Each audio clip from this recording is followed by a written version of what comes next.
Figaro et Libération, qui politiquement ne pensent quand même pas exactement la même chose, ont choisi exactement le même titre, crise de régime. Le président a refusé d'être... Mais oui, qu'est-ce que c'est que cette affaire ? Il a refusé d'être protégé par un parapluie pendant son discours. Il voulait, écoutez bien ça, être traité comme les participants à la cérémonie. Et cela démontre, me dit un communicant, qu'il est résistant et dur au mal, qu'il peut affronter la tempête. L'image restera dans les esprits comme un grand moment de solitude. Dans son éditorial, Alexis Brézet rappelle le dicton des marins que François Hollande aurait peut-être dû méditer avant d'aller rendre hommage aux pêcheurs résistants de l'île de Sein. Qui voit Sein voit sa fin. Hier, nous avons assisté finalement à la fin d'un mauvais jeu de rôle qui a terminé en fiasco. Pourquoi un jeu de rôle ? Parce que depuis 2 ans, François Hollande a considéré que pouvaient cohabiter au sein du même gouvernement 2 lignes économiques et qu'on fait tout et son contraire. Souvent on dit que l'économie française va très mal, mais en fait, si vous regardez, c'est à cause de l'immobilier.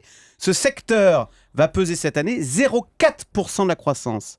C'est-à-dire que si l'immobilier marchait normalement, on n'aurait pas 0,5, on aurait 0,9. Plus on vieillit, moins on dort, docteur Kierzek, c'est grave. C'est grave et ça peut rendre malade à tout âge, le manque de sommeil. Ça rend malade et ça provoque, alors Thomas et Julie, attention, et c'est valable pour moi aussi, ça provoque un vieillissement cérébral prématuré. Moi, je suis devenu allergique aux amandes. Oui, les secrets du système immunitaire, ça peut changer parfois dans des périodes de la vie ou à la puberté, il y a des changements. Ça doit être ça. C'est votre puberté, Thomas. Buvez du vin, il y a des sulfites.